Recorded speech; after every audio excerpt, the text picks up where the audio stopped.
মেহরাবা মানহা আসো, মানহা কি করতেছে? তা আমি হচ্ছে এখন হিজাব পরবো। হ্যাঁ, হিজাব পরে রেডি হবো। মানহা তুমি রেডি? আমিও কিন্তু আছি। হ্যাঁ, এই যে মেহরাব আসছে। মেহরাব একদম রেডি। মেহরাব কখন রেডি হয়েছে? অনেক আগে, সন্ধ্যার আগে রেডি হয়েছে, কিন্তু আমার আর মানহার রেডি হইতে দেরি হচ্ছে। কি করতেছে এগুলা? আচ্ছা চলো হিজাব পর। তো এখন হচ্ছে কেকটা বক্স করব। তো এখন এই যে বক্স নিয়ে আসছি, এখন বক্সের সাথে আমি সুন্দর করে স্টেবলার দিয়ে দেব।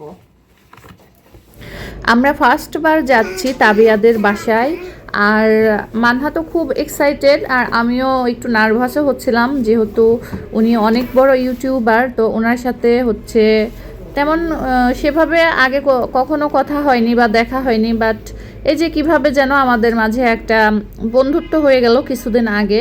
এরপরেই আমরা একসাথে থাকি, একসাথে ঘোরাঘুরি করি। বাট এবার প্রথমবার যাচ্ছি ওনার বাসাতে। তো যাওয়ার জন্য তো প্রস্তুতি নিয়েই নিয়েছি, আপনারা দেখে ফেলেছেন এতক্ষণে। তো এবার আমি হচ্ছে কেকের বক্সটা রেডি করে দিব স্টেবলার দিয়ে। আরেকটা কথা হচ্ছে, মানহার বাবা খুবই আনইজি ফিল করতেছিল যে অচেনা একটা মানুষের বাড়ি কিভাবে যাব, অথচ আমাদের দেখা হয়েছে অনেকবার, বাট সেভাবে হচ্ছে মানহার বাবার সাথে পরিচয় করিয়ে দেওয়া হয়। স্বাভাবিক, খুবই ভালো মনের মানুষ, খুবই ফ্রেন্ডলি। আমাদের খুব অল্প দিনের পরিচয়, আর এর মধ্যে উনি আমাদেরকে বাসায় ইনভাইট করেছেন, তাও আবার মেয়ের জন্মদিন উপলক্ষে। সবাই মিলে আমরা খুব সুন্দর একটা সময় কাটিয়েছি ওই দিন। আমরা ছিলাম, সাফওয়ানরা ছিল, আরও অনেকে ছিল। দিনটা আমরা অনেক সুন্দরভাবে কাটিয়েছি, অনেক এনজয় করেছি। ভিডিওটা পুরোপুরি দেখলে আপনারা বুঝতে পারবেন। যেহেতু বার্থডের কেক কাটবে সন্ধ্যার পরে, তো আমি বিকেলের মধ্যে কেকটা রেডি করে রেখেছিলাম, আর যাওয়ার আগে প্যাক করে নিচ্ছি। আর কেকের বেসটা আমি আগের দিন রাতে রেডি করে রেখেছিলাম দুইটা।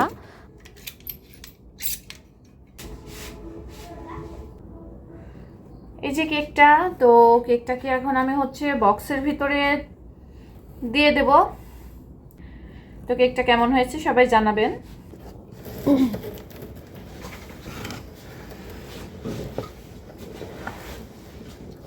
খুব কষ্ট করে দিস তাই না? কেক যেহেতু মেক করি, আমার কাছে মনে হয় যে কেক খুবই সেনসিটিভ একটা জিনিস। কোনো রকম আঁচড় লাগলে মনে হয় সেই আঁচড়টা কেকের গায়ে না লেগে কেকের সেই আঁচড়টা আমার গায়ে এসে লাগতেছে। তো আমি এখানে খুব কেয়ারফুলি কেকটা প্যাক করে নিচ্ছিলাম। আর এবার প্যাক করা হয়ে গেছে, একটু ফুটেজ নিয়ে নিচ্ছি আপনাদেরকে দেখানোর জন্য। দেখেন কেকটা কি সুন্দর লাগতেছে। তো আমি এখন রেডি, আর এটা নিয়ে যাব হচ্ছে এখন তাবিয়াদের বাসায় যাব। এটা নিয়ে দেখি তাবিয়া হচ্ছে আমার বানানো কেক কেমন পছন্দ করে, বা ওর বাবা মা কেমন। তো আমরা ভাবিদের বাসায় চলে এসেছি, আর এখানে আমাদের নাস্তা করতে দিয়েছে। আর ভাবি হচ্ছে এদিকে কফি বানাইতে গিয়েছে। তো আমাদেরকে কফি দেওয়া হয়েছিল, ফ্রুটস দেওয়া হয়েছিল, কয়েক রকমের খেজুর দেওয়া হয়েছিল। তো এখানে বসে বসে আমরা গল্প সল্প করতেছিলাম, আর মানহা চলে গিয়েছে ওইদিকে খেলা করতে।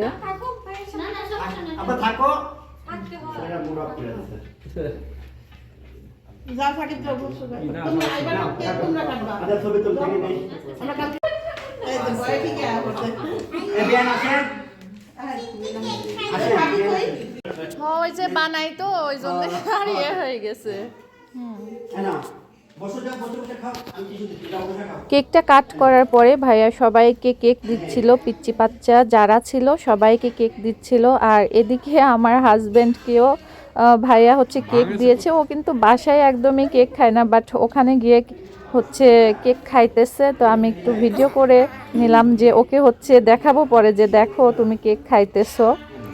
আর এদিকে কেক কাট করার সময় আমি একটু আপনাদের ভাইয়াকে আমার ফোনটা দিয়েছিলাম ভিডিও করে দেওয়ার জন্য, বাট সে ভিডিও অন না করেই মোবাইলটা ধরেছিল, সেই কারণে আমার অনেকগুলা ভিডিও মিস হয়ে গিয়েছে। আর এদিকে তাবিয়া, মানহা, সাফওয়ান ওরা অনেক দুষ্টামি করতেছিল, অনেক খেলতেছিল। দিনটা ওরা অনেক এনজয় করেছে। আর এদিকে হচ্ছে ভাবি আমাদেরকে খাওয়া দাওয়া করতে দিয়েছিল। আমাদের খাওয়া দাওয়া শেষ, লাস্ট পর্যায়ে আমার হাজবেন্ডকে ভাবি হচ্ছে পায়েস খেতে দিয়েছিল। তো এবার হচ্ছে সাফওয়ানরা গাড়িতে উঠছে, গাড়িতে উঠে একটু খেলাধুলা করতেছে। মানহা আর মেহরাব তো বাসায় আসতে চাচ্ছিল না। আমরা যখন রাতে বাসায় ফিরি তখন মানহা অনেক জোরে জোরে কান্না করছে। মানহা তো বাইকে উঠবেই না, বাসায় আসবেই না। এত সুন্দর একটা সময় কাটিয়েছে, বাচ্চাদের অনেক ভালো লেগেছে, প্লাস আমাদেরও অনেক ভালো লেগেছে ভাবিদের সাথে সময় কাটিয়ে। আমি ফার্স্টেই বলেছি ভাবি অনেক ফ্রেন্ডলি, সবার সাথে অনেক সুন্দরভাবে মিশে। সাফওয়ান, তাবিয়া, মানহা খুব ভালো ফ্রেন্ড। সবাই আপনারা ওদের জন্য দোয়া করবেন, ওরা যাতে ভালোভাবে পড়াশোনা করতে পারে, ভালো মানুষ হতে পারে, আর ওরা যেন অনেক বড় হতে পারে। আসলে সব মায়েদের মনে একটাই চাওয়া, তাদের সন্তানেরা যেন খুব ভালো থাকে। তো আমিও মন থেকে চাই ওরা ভালো থাকুক, ওরা বড় হোক।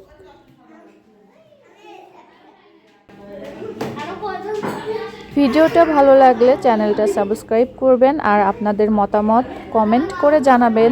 সবাই ভালো থাকবেন। আল্লাহ হাফিজ।